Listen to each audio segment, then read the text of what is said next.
Cinematic Universe Theory video. Today, I'm going to be talking about the Guardians of the Galaxy. Now, the Guardians of the Galaxy, they are set to appear in Avengers Infinity War. Now, this is really interesting because the events in Infinity War take place 5 years after the events of Guardians of the Galaxy, Volume 2. Now, an interesting part about this is we'll get to see a new, more mature type of Guardians, with Groot becoming from baby Groot to teen Groot, and the rest of the Guardians each going through their own personal journey. In fact, we could even have a lot more Guardians of the Galaxy members without us even knowing that will soon to be revealed in Infinity War.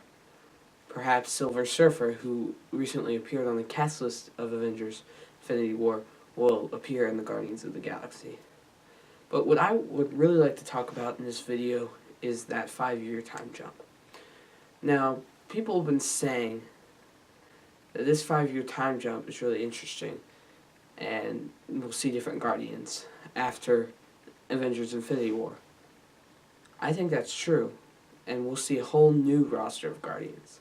I truly think that Thanos, or someone else, whoever the villain is of Avengers 4, or maybe it's Thanos, I don't know, will kill every single one of the Guardians of the Galaxy. Now let me explain.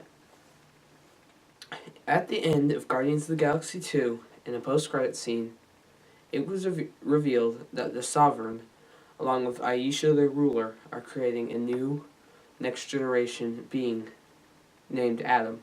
So in the comics, there's this guy named Adam Warlock, and he is sometimes a friend of the Guardians of the Galaxy, but he's usually a villain. In fact, he was a crucial part of the storyline of the Infinity War in the comics. Now, I think Adam Warlock has already had his influence on the MCU without us even knowing. I think that the events of Guardians of the Galaxy 3 have already taken place in the timeline. Now, let me explain for a minute. In the comics, the Guardians of the Galaxy are actually really connected to one of the Infinity Stones, the Soul Stone. Now, the Soul Stone has yet to appear in the MCU movies. Some people say it is in Heimdall or is in the Eternal Flame in Asgard, but I don't think that's true. I think Adam Warlock used this weapon, used the Soul Stone. Because in the comics, Adam Warlock used the Soul Stone for many years, and he was even trapped in it at one point. I think in Guardians of the Galaxy Volume 3, the Soul Stone was introduced in the Marvel Universe in the form of Adam Warlock.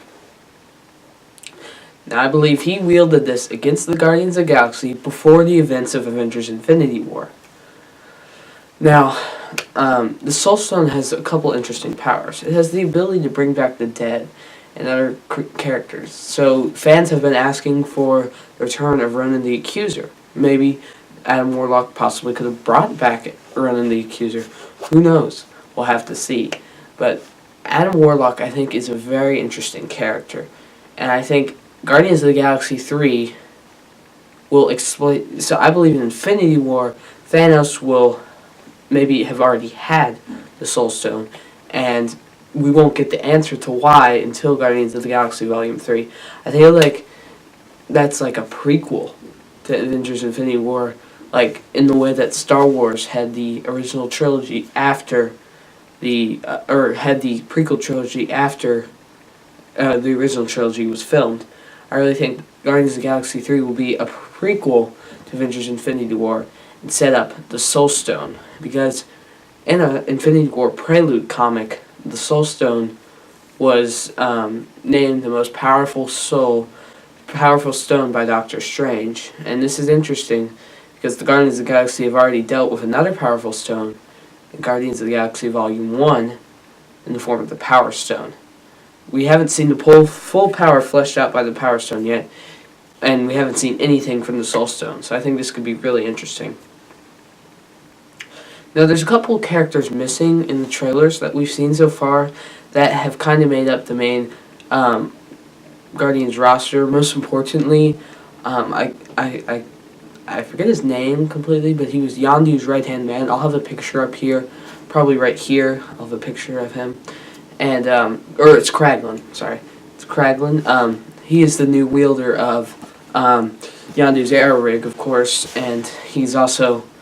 It seemed like he was joining the Guardians of the Galaxy, because how I took it in the movie is that Yondu's branch of the Guardians of the Galaxy had died. The ones that wear the like red kind of leather jackets, I believe they had died, and Kraglin decided to join the Guardians of the Galaxy, and he's missing. Now, I have a theory that the Soul Stone basically has the ability to trap stones, or trap souls. So maybe Kraglin is trapped in this stone. I don't know.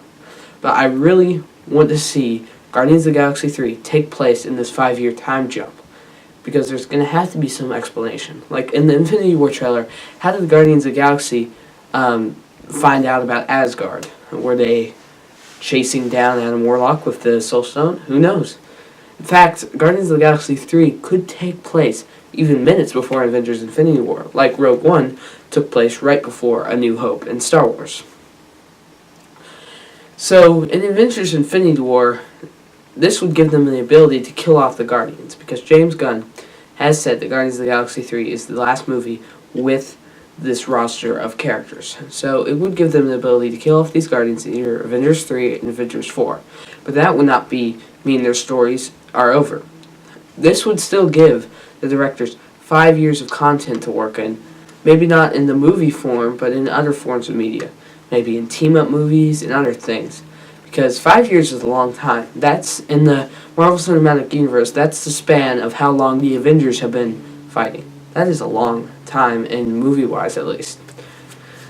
Now, I think maybe after this there could be a Guardians of the Galaxy 4, but it would contain a completely different roster. Maybe Captain Marvel, Thor, because it seems like Thor has had his fellow Asgardians killed off in Avengers Infinity War. Maybe Valkyrie, Loki, although I think he probably will die in Avengers. Maybe some members of the Black Order will turn good and join the Guardians of the Galaxy. Venom, I mean, it's been unclear if the MCU is going to introduce Venom on their main roster of characters. But in the comics, Venom is a prominent member of the Guardians of the Galaxy, at least the all-new, all-different versions. Maybe they could keep alive 1 or 2 characters of the Guardians of the Galaxy, the original roster. I think Rocket Raccoon is a fan favorite, but I've heard rumors of like a Half-World storyline. If you don't know, Half-World in the comics is where, it's even referenced in the movie, it's where Rocket Raccoon was cybernetically enhanced to become what he is today. Drax could also be followed. I've seen Drax has a really rich history, warrior history. Star-Lord, I think Star-Lord's kind of becoming a stale character to me. I feel like his arc is kind of over after his father incident and Yondu died. I don't know about Star-Lord right now. He just kind of seems like a copy of Han Solo to me. So, but if the Han Solo movie fails, who knows? Maybe now fans will see Star-Lord or Han Solo as a copy of Star-Lord, you know? You never know.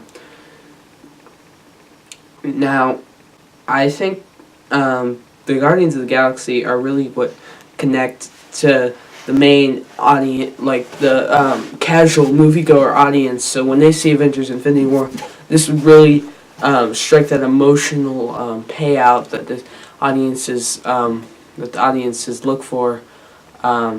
Directors have said there will be losses in Avengers Infinity War, and we really haven't had substantial losses except for Yondu, and this would be a great chance. So in the future, Guardians of the Galaxy really is just an opening for the Marvel Cosmic Universe. I feel like there's way more stories to be told in the Cosmic Universe than Earth. Earth is kind of becoming irrelevant. Thor Ragnarok only took place on Earth for a couple minutes. Guardians of the Galaxy went to Earth briefly, but not much. It even looks like some of Infinity War takes place on Titan, Thanos' home planet, which is not even, the Avengers aren't even related to the Avengers usually stay on Earth, but they're more space-based. I mean, I'd like to see this in the future, more cosmic stuff, and the Guardians of the Galaxy really can help open that up. Thank you for watching today. Make sure you like and subscribe.